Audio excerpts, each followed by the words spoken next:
ಕರ್ನಾಟಕ ರಾಜ್ಯದಲ್ಲಿ ಎಸ್ಐಆರ್ ಪ್ರಕ್ರಿಯೆ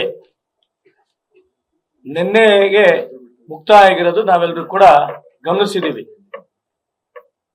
ಈ ಪರಿಷ್ಕರಣೆಯಲ್ಲಿ ಒಟ್ಟು ರಾಜ್ಯದಲ್ಲಿ 5,54,32,314 ಮತದಾರರಲ್ಲಿ ಸುಮಾರು 1,08,75,304 ಮತದಾರರು ಪಟ್ಟಿಯಿಂದ ಹೊರಗಡೆ ಉಳಿದಿದ್ದಾರೆ. ಈಗಾಗಲೇ ಅದರಲ್ಲಿ ಸ್ಥಳಾಂತರಗೊಂಡಿರೋರು ಇರ್ಬೋದು, ಮೃತಪಟ್ಟಿರೋರು ಇರ್ಬೋದು, ಎರಡೆರಡು ಕಡೆ ಮತ ಇರೋರು ಇರ್ಬೋದು, ಇತರೆ ಅದೆಲ್ಲರೂ ಕೂಡ ಪರಿಗಣಿಸಿದ್ದು ನಮ್ಮೆಲ್ಲರೂ ಕೂಡ ಗಮನದಲ್ಲಿದೆ.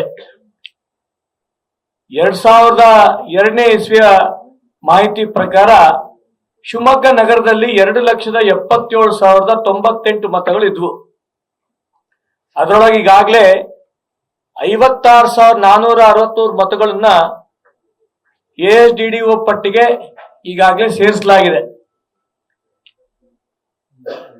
ಕರಡು ಪ್ರತಿ ನಮ್ಮೆಲ್ಲರ ಕೈಗೆ 24ನೇ ತಾರೀಕು ಅಂದ್ರೆ ಈ ಆಗಸ್ಟ್ 24ನೇ ತಾರೀಕು ನಮ್ಮೆಲ್ಲರ ಕೈಗೆ ಸಿಗತ್ತೆ.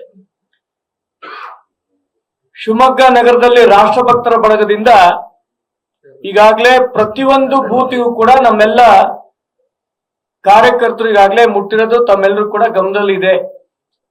ವಿಶೇಷವಾಗಿ ಪ್ರತಿಯೊಂದು ಬೂತ್ ನಲ್ಲೂ ಕೂಡ ಪುರುಷ ಅಧ್ಯಕ್ಷ ಮತ್ತೆ ಪ್ರಧಾನ ಕಾರ್ಯದರ್ಶಿ, ಅದೇ ರೀತಿ ಮಹಿಳಾ ಅಧ್ಯಕ್ಷೆ ಮತ್ತು ಪ್ರಧಾನ ಕಾರ್ಯದರ್ಶಿ, ಈ 288 ಬೂತ್ಗಳಲ್ಲೂ ಈಗಾಗಲೇ ನಾವು ನೇಮಕ ಮಾಡಲಾಗಿದೆ.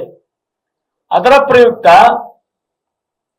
30ನೇ ತಾರೀಕು 30/8/2026ನೇ ತಾರೀಕು ಬೆಳಿಗ್ಗೆ 11 ಗಂಟೆಗೆ ಪೇಸ್ ಕಾಲೇಜಿನ ನಮ್ಮ ಆಡಿಟೋರಿಯಂ ಅಲ್ಲಿ ರಾಷ್ಟ್ರಭಕ್ತ ಬಳಗದ ಬೂತ್ ಮಟ್ಟದ ಕಾರ್ಯಕರ್ತರ ಒಂದು ಸಮಾವೇಶನ ಕೂಡ ನಾವು ಮಾಡೋರಿದ್ದೀವಿ.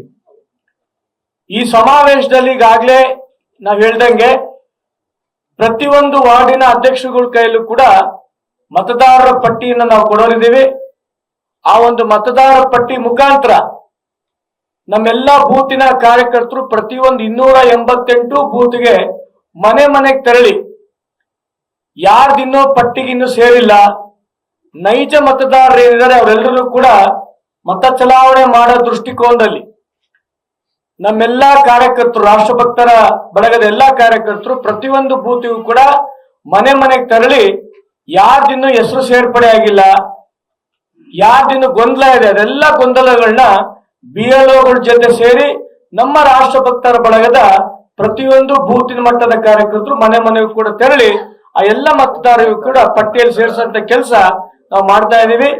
30/8/2026ನೇ ತಾರೀಕು ಪೇಸ್ ಕಾಲೇಜಿನ ಆಡಿಟೋರಿಯಂ ಅಲ್ಲಿ ನಮ್ಮ ಬೂತ್ ಮಟ್ಟದ ಕಾರ್ಯಕರ್ತರ ಒಂದು ಬೂತ್ ಮಟ್ಟದ ಸಮಾವೇಶ ನಡೀತಾ ಇದೆ. ತಾವೆಲ್ಲರೂ ಕೂಡ ಸಹಕಾರ ಕೊಡಬೇಕು ಅಂತ ಸಂದರ್ಭದಲ್ಲಿ ನಾನು ಕೇಳ್ಕೊಳಕ್ ಇಷ್ಟಪಡ್ತೀನಿ.